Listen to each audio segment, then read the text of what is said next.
So again, welcome to today's webinar. We're doing two-in-one.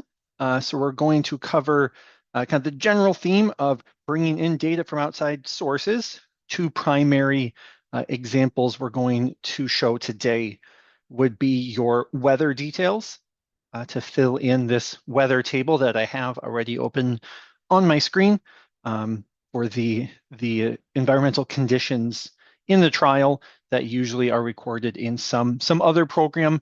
If you have a weather station available to you of some sort, or just a local weather station that you can download their data, something like that, we can bring that into your ARM trials.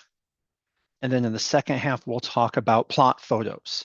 So if you go out and take photos at each plot of a particular assessment, or if you just in general want to capture how the plot looks at certain times, you can use any form of camera to take those images, and then you can import them into your ARM trial and assign them to individual plots.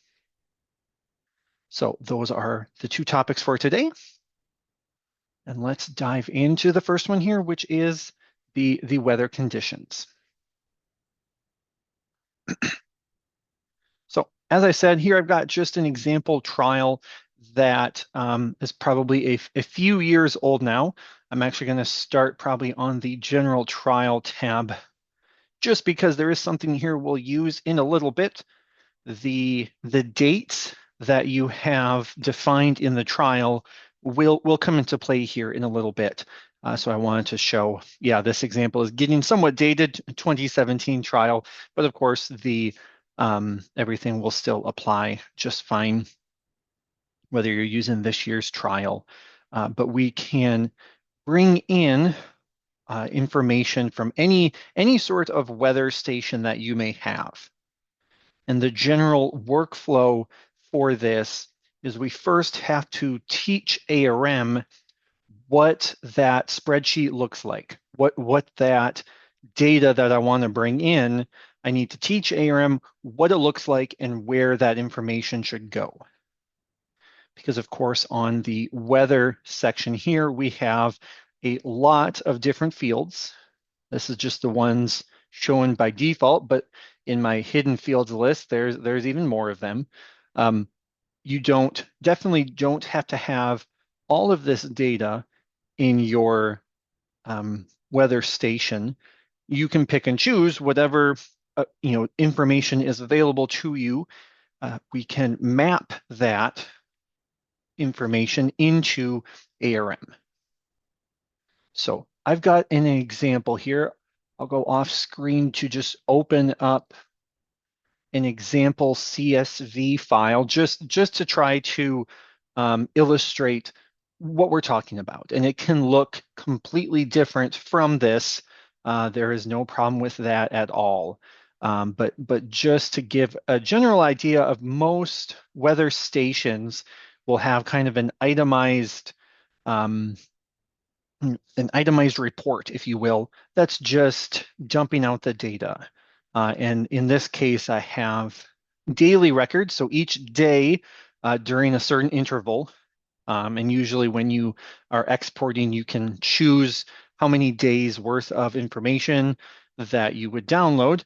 Every day, there is a variety of details that were recorded. High temperature, low temperature, things like that. And so our first step is, as I said, just to train ARM what to expect. This is what my spreadsheet looks like. And when you find column 7 that says RH high, I want you to put that information in the column in ARM that is maximum relative humidity. So we're just creating a mapping, a set of directions for ARM. And once you do that once, as long as this spreadsheet looks the same, as long as the output from your weather data looks the same, you can use it again and again. Then in any trial every year, as long as the spreadsheet has the same set of columns, of course, all the data is different because the weather is different every year, but you can use that same template, that same structure to bring them into all of your trials. So we spend a lot of time doing this the first time through, but then that's actually kind of the end of the story pretty much. Then each import only takes a couple of clicks, 3 minutes, and you're done. So to set up this connection, we're going to use under the Tools menu, there is an option to import weather data. And I actually have the ability to do this for multiple trials.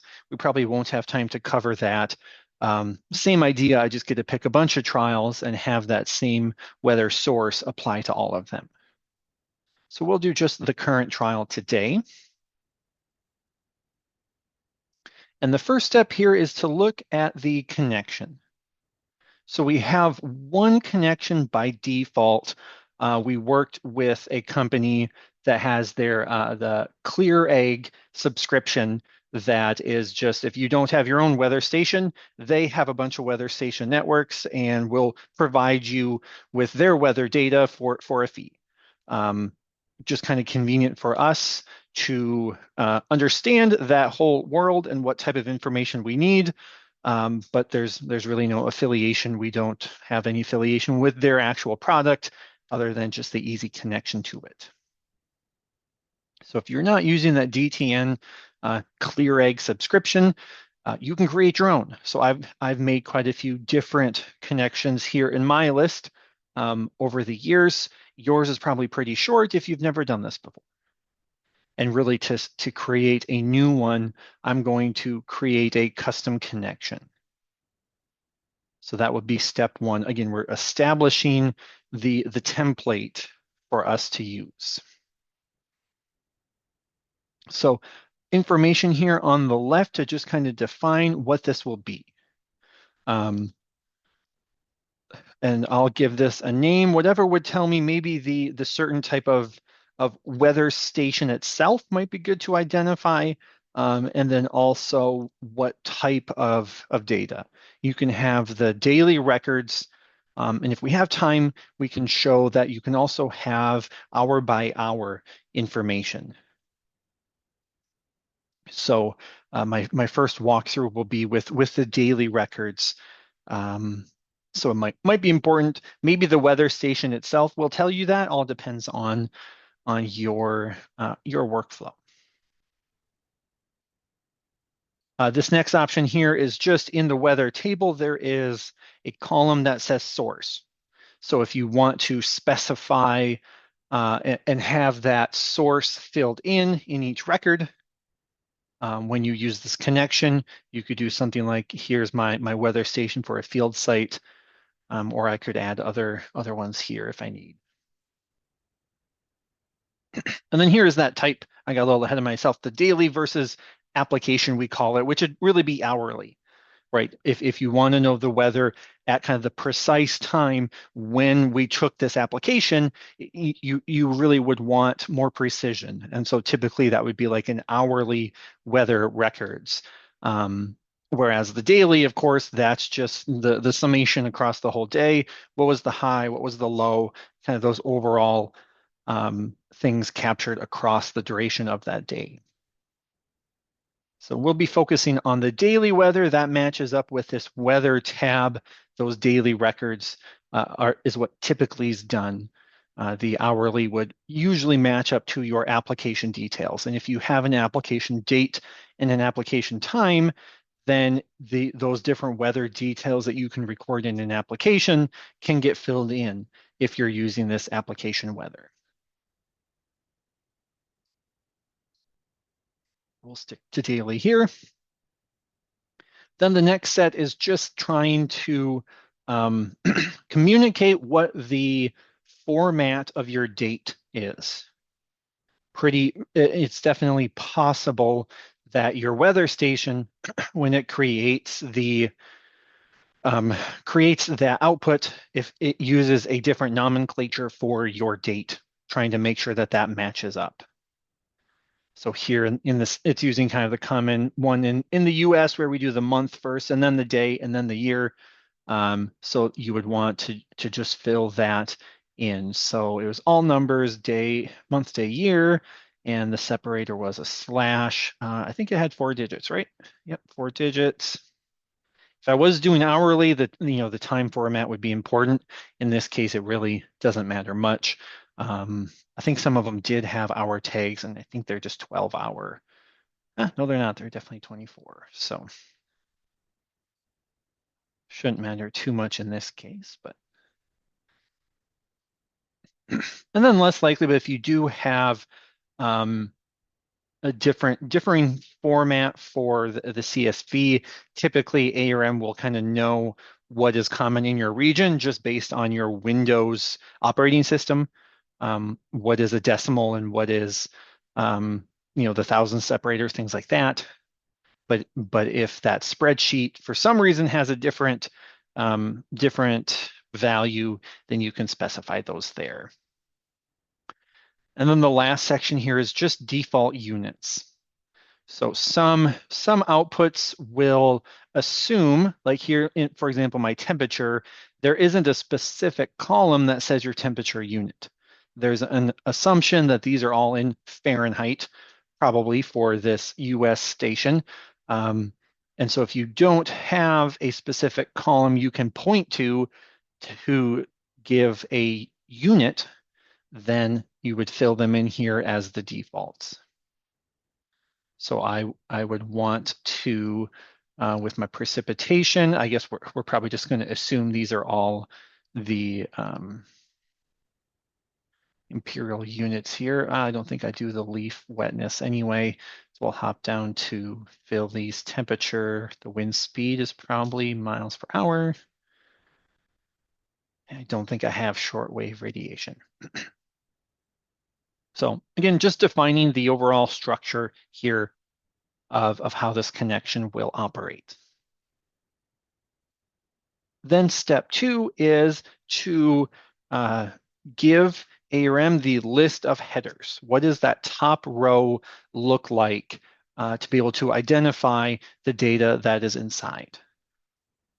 And so I could type in each one of these if I wanted to type in date and then type in temp high and just go down the line here for my headers. I could fill them in this table. Kind of have a nice shortcut here though, because I don't want to have any typos. There's a button here at the top to read headers from a CSV. So I can give ARM an example output to be able to read in those headers automatically. So that'll save me some time instead of typing the headers out. How about we just feed ARM an example of this data so it can read them automatically. So I'm going to navigate to that daily weather file. And so it's reading, in this case, it's reading that very first line. And you'll notice, depending on your output type, I have this little header details about what this report is before I actually get to the real row data that I'm interested in. So I actually want ARM to look at row 3. That really is where everything starts. So back to ARM, that's this header row number. I'll go up to 3, and you can see now we found all of those headings. So ARM will remember each of these headings. That's what the data is looking like. Now step 3 will be, where should we put the information? When we encounter that temp high, all of those numbers, where should we put that? And then the temp low. So if we click OK, we will do that third step next. So I've got my weather station daily connection that we just created. And here to the right, we have all of those columns from the Excel output.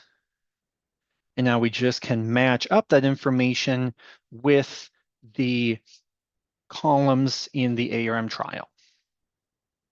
So of course, date needs to match with date. Pretty obvious there. I can just go one by one through the list. So the advantage here is we might call it something totally different in ARM, compared to what the spreadsheet is. And we're just creating that connection, that mapping to bring the information in.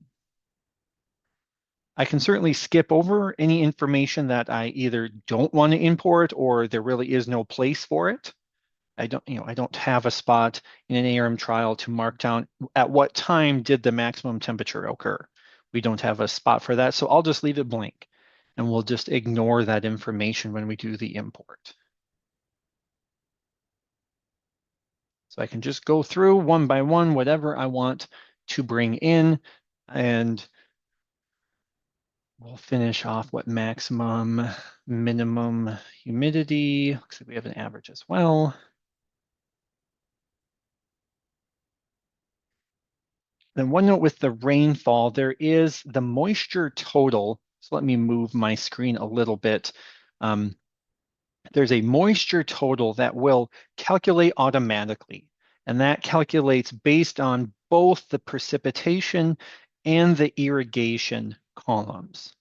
So if you have something like your rainfall amount, it works best to put that into the precipitation. And then you'll see when we import this in, the precipitation will fill in, and then that'll auto-calculate the moisture total as well. So unless there's existing irrigation information, we'll end up with kind of the same number in both columns, but that's the most appropriate because then of course we can always come in and add if there are also irrigation amounts for certain dates. Adding those in will give us a new moisture. So once I have finished that connection, there's a little save button here in the corner. And that'll just finalize that third step to this overall connection that I've created.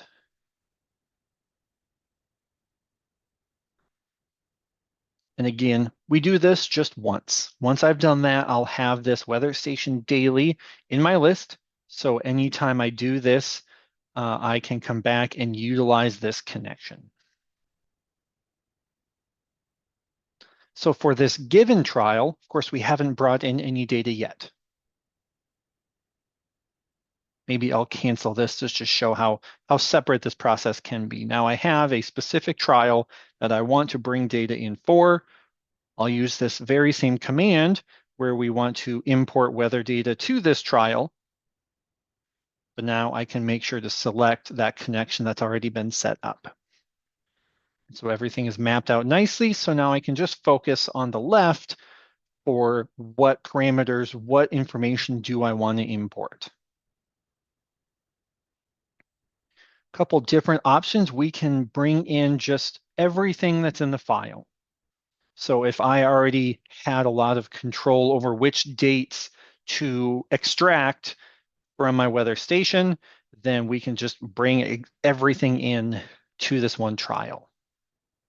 Or, if my weather station just gives me all of 2025, just everything to date from this year, well, maybe I don't want every one of those days in this one trial. Maybe I want to gear the dates just towards when this trial started and when it ended. So that would be bringing in a specified range. And these dates are filled in from that general trial, your beginning date and your completion date, if they're filled in. So that's why I have these 2017 dates. This is an older trial, but that does match up with what the export I have is as well. And if you want, you can specify additional days before or after. So if I kind of want to have a ramp up of, well, what was the weather a week or two before the trial started or after it ended, you can do that as well to kind of add upon those dates if you need a little bit wider range. It'll just look for even more records from the spreadsheet if it's in there. For me, I've got a very, very small amount of data here just in this little range, so I'll stick with just this date range. Okay, so now when I click OK, ARM will once again ask us for a spreadsheet. The first time we were browsing, it didn't really matter. It could have been last year's spreadsheet. Uh, it really wouldn't matter much because we just wanted the template, the structure of the file. Now this time, since we're actually bringing in the data, we do care what file we're selecting. This one is the data that will be brought into this trial. For me, I'm using the exact same one. So here it read that spreadsheet, brought in each of those columns right where we said. There's that precipitation information. We've got our temperature details and the unit because we specified that default unit value and our relative humidity, but of course there's plenty that didn't. And then there was that source code at the end that we wanted. And just to point out, precipitation, we chose precipitation to fill in, and we do have that same value in the moisture since it's calculated. So, if we did have certain days where we had irrigation to record, you can do that, and then you'll see how ARM automatically refreshes that to be a total of the two. So if I do a ½ inch every day or something like that, you can see how that adjusts.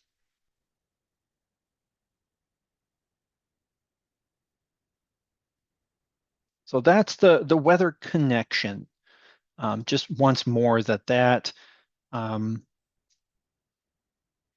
is really a custom connection to whatever output you have. And you can make as many of these connections as you want. So if you have different weather stations at different locations, or maybe the weather station itself has different output types or different columns that get put in there, you just make another connection.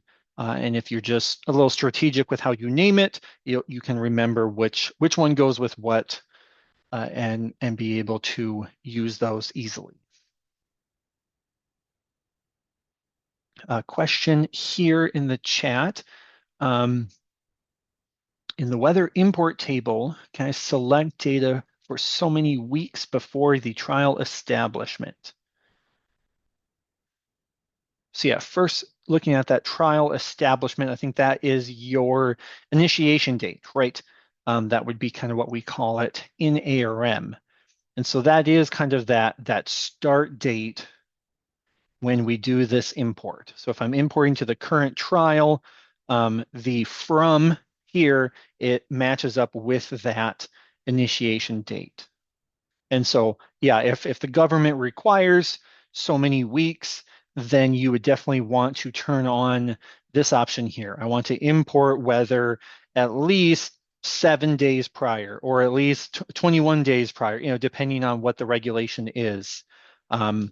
That would be what you would want to utilize. And that way it takes your start date of the trial, as specified in this one trial, and it always will add or maybe subtract 21 days if you imagine the calendar to bring that in. And that's especially helpful if you're using the batch import. So if I import to multiple trials, then what'll happen, you'll have that same connection set up, but now you don't have specific dates, right? Because each trial might have a slightly different range. And so we would just choose the from trial initiation to trial completion. And now this is even more useful because we can blindly, without knowing the specific dates, we don't have to specify each date. I can bring in all weather for all 10 different trials at this one trial site. I can bring that same weather set in to each of them, and they'll all maybe get slightly different date ranges based upon when they started and when they finished.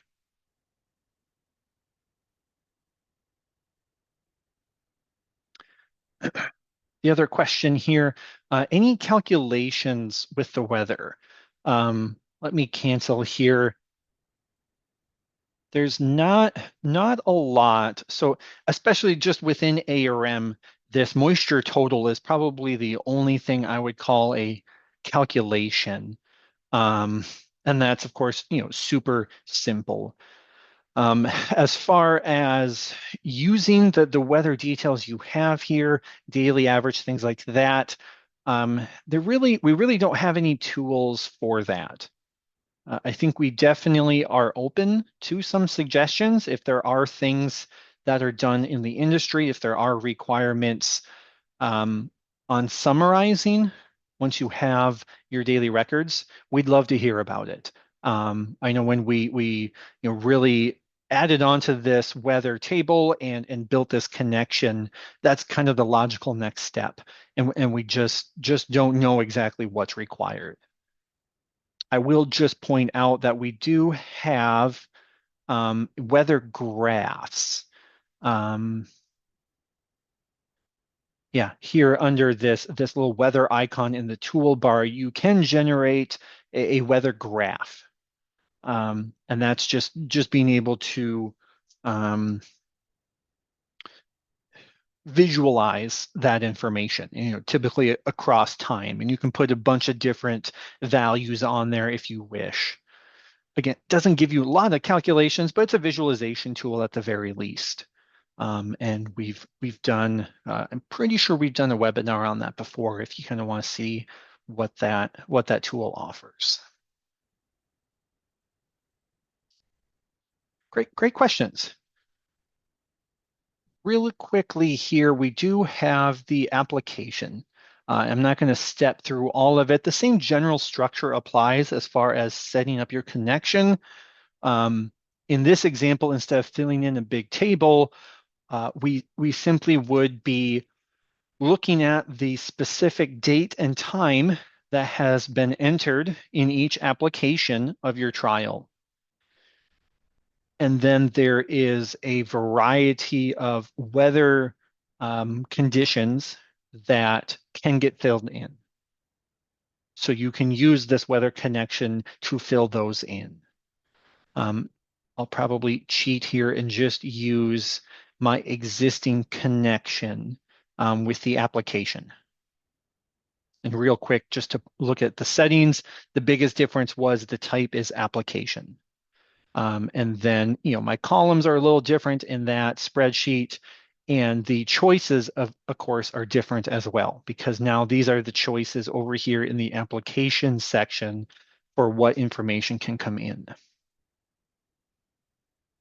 So this, we don't really have any of those dates to specify because it's only going to look at the dates of each application and pull in the appropriate information. So I'm going to go to that same folder and I have a different CSV, that's the hourly export. And so here you can see now we have a lot of data filled in, again, specific to those dates and times, both start and stop for pretty much all of these values that you want to record. There's both the starting time and the ending time that can be brought in for temperature, humidity, velocity, things like that. So that's a quick look at the application as well. The final thing I'll note on these connections is if that template, if that weather station output is the same and you have multiple people utilizing that, I'll show that the connection is just like a report set. It's just like any of the types of files that we create in ARM. So most often we come to this GDM def folder. That's where these SE files that you create and the report sets, everything you customize, end up in this folder. For this one example, though, with the weather connection, I'm actually going to go up one level. So I'm going to go up instead of the GDM def folder. I'm going to go to the ARM def that the usual folder is in. And we will see if I sort by date modified, actually, we'll see that the file we just created is called a WMAP, short for weather mapping. So there's just a little file that encapsulates everything we created about that connection. So if I have a colleague that's going to be doing this same task, but just with a different set of trials, I could send them this file. And as long as they put that file in their ARM def folder on their computer, then they'll be able to just start in importing data immediately with those weather templates, and they don't even have to set up their own connection.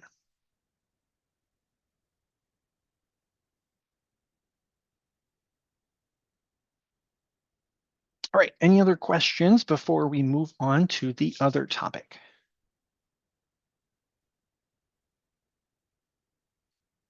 Perfect. I'll kind of toggle over here in case anyone's typing.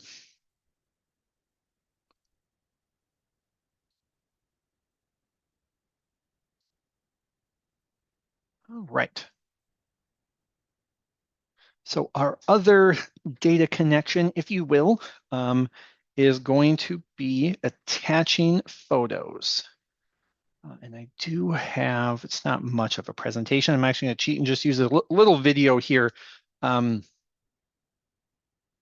maybe let me first just show in ARM kind of what we're talking about.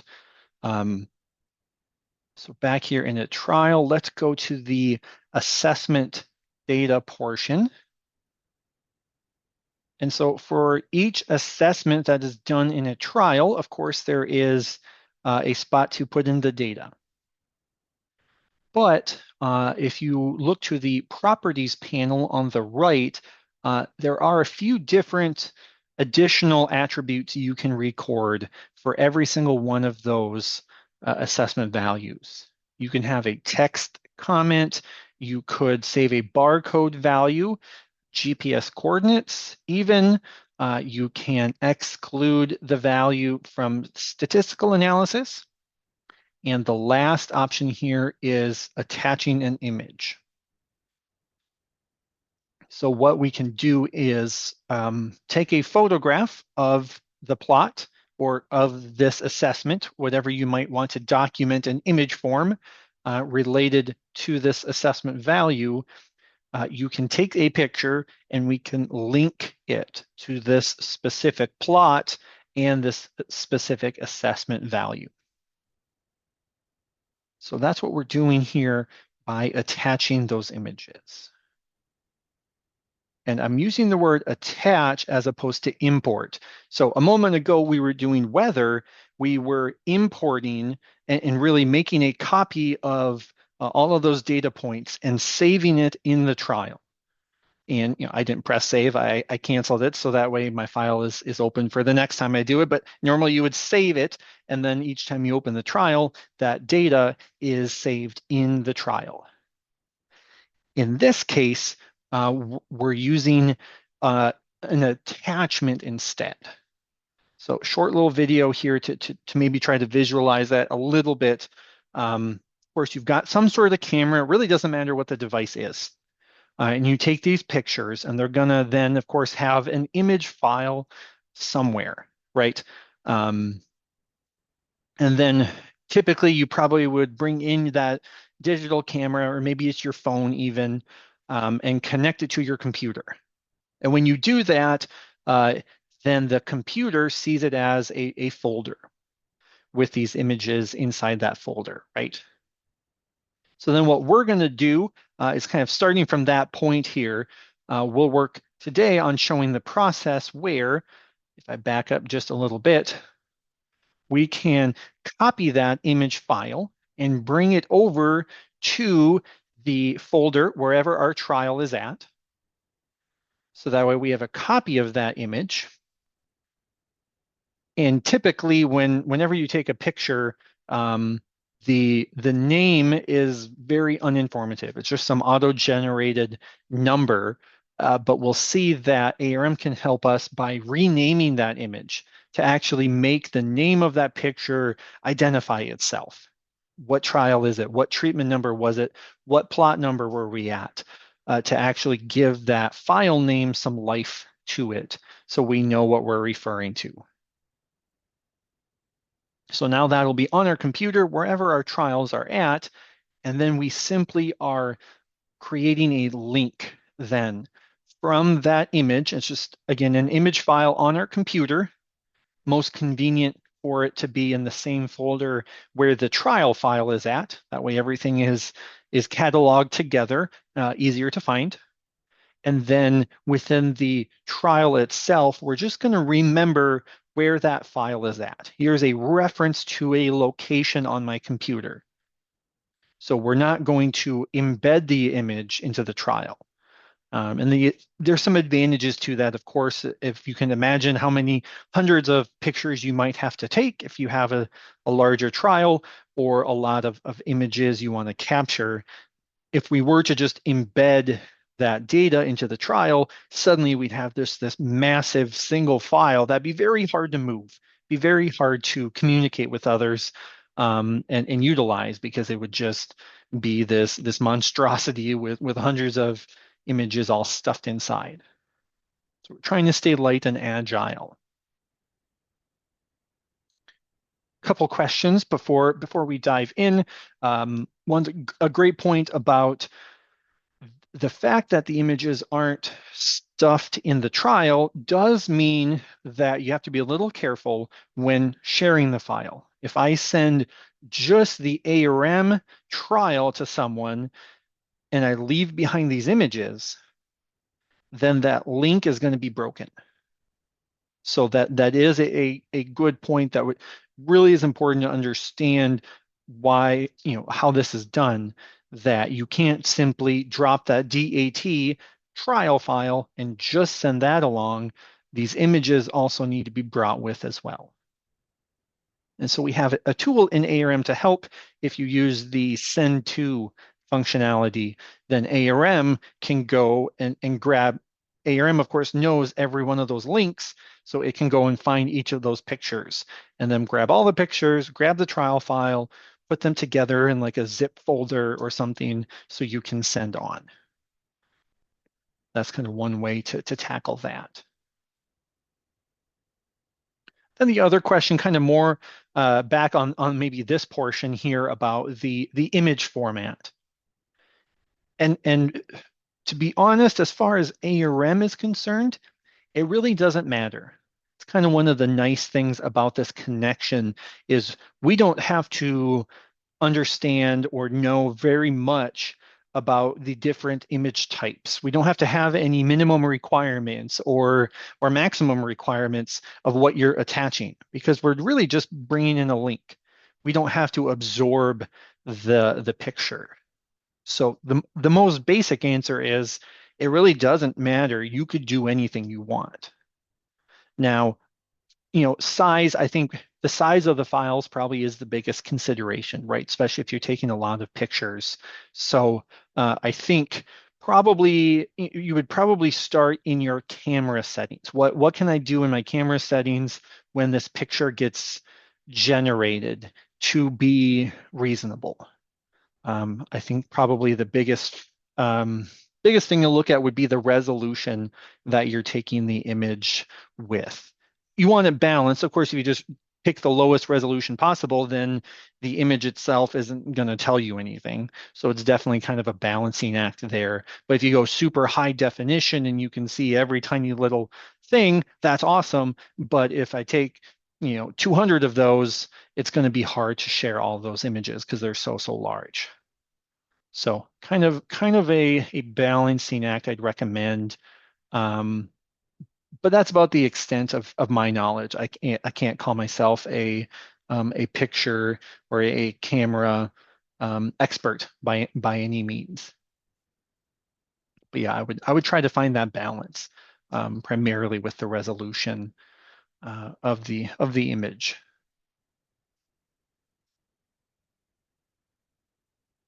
Great questions. All right, so let's hop into ARM and just kind of see how this would be done. So again, here I am in the assessment editor, and whichever assessment that I want to attach some photos for, I'm just going to click on this first plot here. And in the properties section to the right, there is a button to attach an image. So when I select that, it's going to open my file browser and I can go find my images. If I actually had like a digital camera, I'd probably look under this PC and find that camera or find my phone and dig through its auto-generated folders to find those images. For today, I've kind of pre-prepped already, so I've got some example pictures I've thrown onto my network drive, so I can just use those right offhand, and that's where we're already pointed. Now, I could choose just one photo. So if I know kind of how I took these and I know which the first one probably was plot 101, I could choose just one. But we have a wizard that will help us so we don't have to go one by one because that's going to be a pretty slow process. So what I would do is first make sure to sort my images. So I'm just going to right click here within the folder and sort. You'd probably sort by date, presumably. That would be the order in which you took the photos, right? It might be that the name also has a date stamp, and so sorting by name would be the same thing. But the key would be to select these photos in an order that you know. So if I sort by the date, and in this case, I would want ascending. So the newest one, or the one I took the very first, the oldest one is first, and then it went through. Then I can select this first one, and I'll go down to the last one I want to select. But before I click on it, I'm going to hold down the Shift key on my keyboard. Then when I click, it'll grab all of those, specifically in the order that they've been sorted by. So you'll see down below that it's picked every single one of those files. The reason I'm using this much precision just to pick the files is that once I make this selection and I click open, ARM will generate this wizard to help me line things up based on all of those photos that I picked. So I had 40 photos in that folder that I've selected. So actually, I've only got 20 plots anyway. So I've actually encapsulated two different assessments. That's how many photos I've grabbed. So this main portion down here, you can see just a tiny, tiny thumbnail of each of those images. Obviously, if I'm trying to show a full image on my screen, I'm going to run out of room. So we have the tiny, tiny thumbnail, and the important thing is this number. That's showing me the order of which I've selected those photos. So obviously, it's very hard to tell one from the other.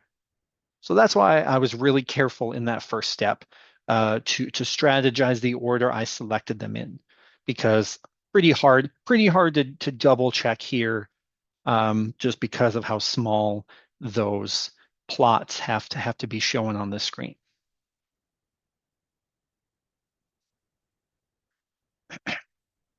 So then we can use this wizard up here to make sure we align ARM with the order that I chose those pictures.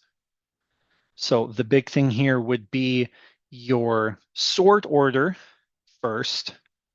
Did I take those pictures by plot number or by treatment number or assessment and harvest order?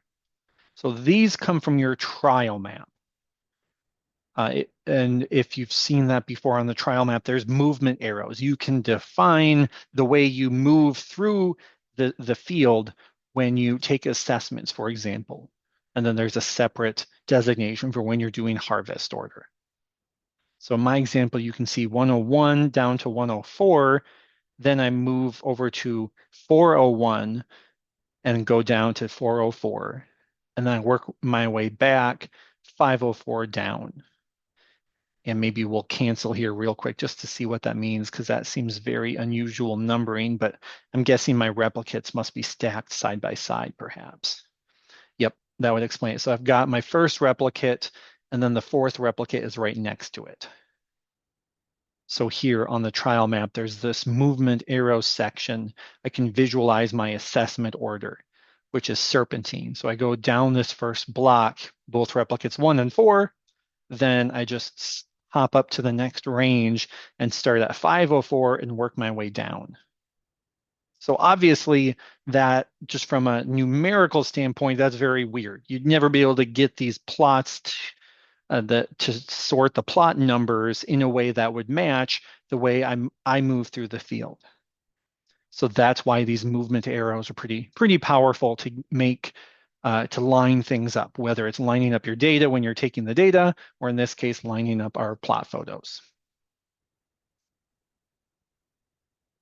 So assuming I took the photos in the same order that I took my assessments, then I can, we'll do this one more time, make sure I'm sorted, sort by date and ascending.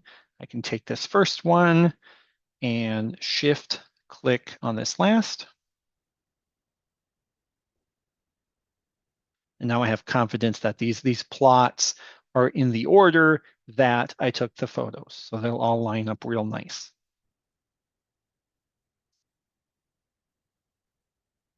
One other option, because there are more than one assessment I'm bringing in at one time, I can specify whether maybe I took 2 photos at plot 101 and then I took 2 photos at plot 102, then I would be going across columns. And so here I would have went across 2 different columns. So the first picture I took is my first assessment at plot 101. The second picture would be the second rating at plot 101. Then we moved to plot 102 and did the same thing, 2 photos, etc. So we're really just trying to align what ARM is expecting with what did I actually do. So that way we can automate all 40 of these pictures all in one go. Or all 100 photos, depends on how many you have. Kind of a nice thing. It can be as many as you took and do this all once.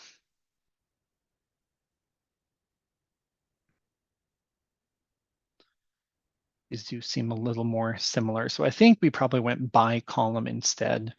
We took photos, and then maybe these were 2 different days that we did our assessments. The other set of options to look at here would be the really what to do with that image file.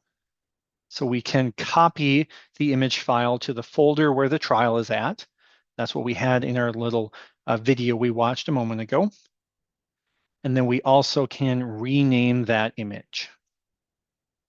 So we saw in my folder, remember how they're all named?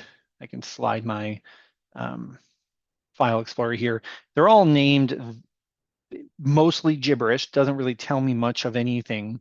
So we can take advantage of the fact that ARM knows a lot more about that picture, assuming we're attaching it to where we want to attach it. So we can rename each of those files. And so these options here control what the naming structure will be. So this box at the bottom is just a preview for us of what this first image file name will be. So I've got my trial ID. That's this first long string here is my trial ID. That's always turned on, but I can choose which spot in the file it goes. So right now it's in the first slot. But if for some reason I rather have the assessment date as the very first one in the list, I can bring that number down. And you can see then that the structure of that name of the file will change. We're just moving around those components. And now the date is first, then my trial ID is. Then I have treatment number is third, plot number is fourth. And it's usually kind of nice to have the T and the P to kind of label what that number is, since they're just numbers otherwise. And then since I took multiple columns, having that column ID is kind of handy. If I took more than one assessment on the same day, then I really wouldn't get a unique by just having the assessment date, right? So you can turn on the column ID or you can take it off. Up to you on how that is structured. But in this case, I've got two different columns, all taken on the same day. So that's what we'll do.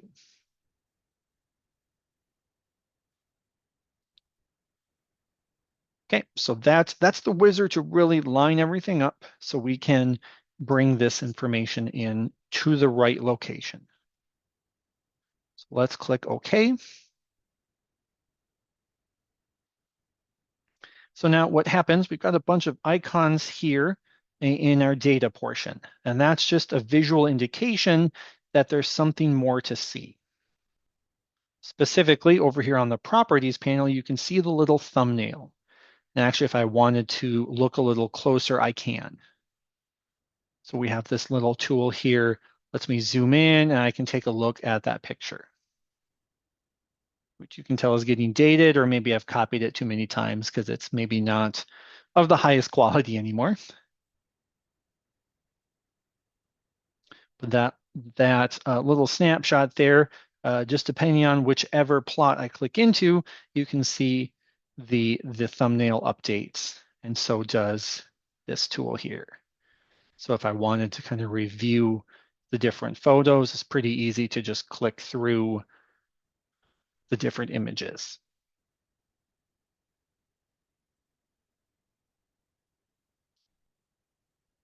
One more kind of cool thing you can do once you get those pictures attached, there is a display by treatment. You'll see this thumbnail now actually has a bunch of images. So what this will do is in this one assessment, if I sort by treatment number, it'll show me the pictures from all 5 of the plots for treatment 3. And if I use that button to kind of bring these up, I can make these maybe a little bigger so I could actually see what's going on here. It makes for a very nice comparison across that assessment. Again, these are all the same treatment. So I'm going to see how consistent that treatment performed. Obviously, you can tell, okay, maybe my pictures didn't line up perfectly because it doesn't look like quite the same as they should, but give you a real nice kind of side-by-side comparison of each of the treatments. And once I do this once, if I kind of set up my screen, then let me move this over a little bit and move this guy over. Then if I click into treatment 2, all of the pictures will refresh. Of course, most of them, you can see I've kind of cheated a little. They're very, very, very similar, but they're all refreshing based on the picture attached.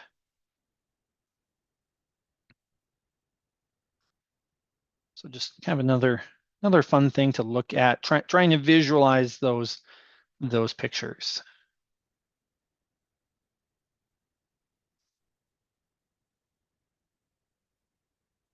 Talked a bit about the behind the scenes here, but just to put a bow on that, if we go to the attachments editor, we can see all of those pictures again. So again, this is really how they are stored, is they're just a link. There's a reference to, this folder path where all of those pictures are at, which is where my trial is at. So let me grab my folder here. Here we go. So I'm kind of cheating. This is the folder where the source pictures were at, right? Named this way. It's not very far from where my trial was in this folder here. But now we've made a copy of all of those images and put those images in the folder where my trial is. And they all have that same naming nomenclature, which now in hindsight probably should have kept that trial ID as the first slot, because then if I am sorting, if I want to display like a list, if I had a bunch of trials, it'd be really nice to sort by name because then they'll all be together, right? Because they'll all start with that same trial ID name there, but I put the date first, so they wouldn't sort very nicely. But that's all of those images in the same folder as my trial. And so the trial itself is still pretty small. I move this over here, it's still only under 200 kilobytes because we just have a link to all of these images. And back in ARM, that's all we're doing is we have a memory of where that image file is located, and we have a link to that plot number and column number to draw that connection in.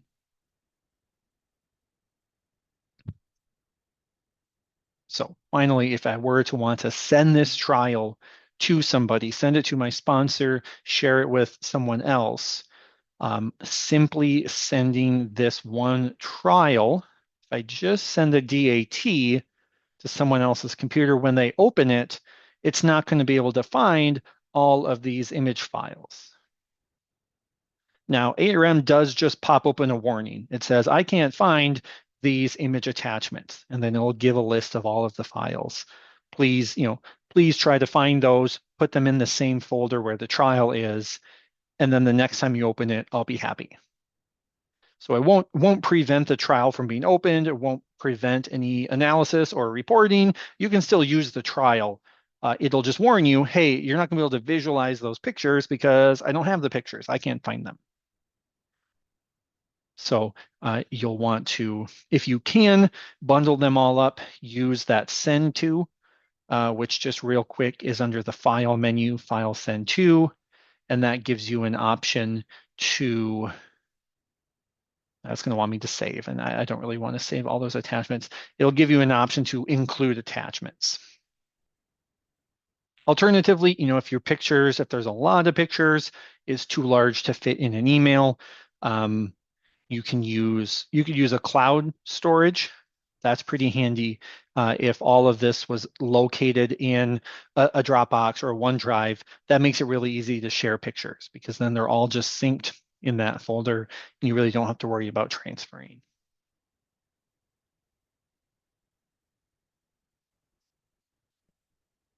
All right, well, we've reached the end of our time.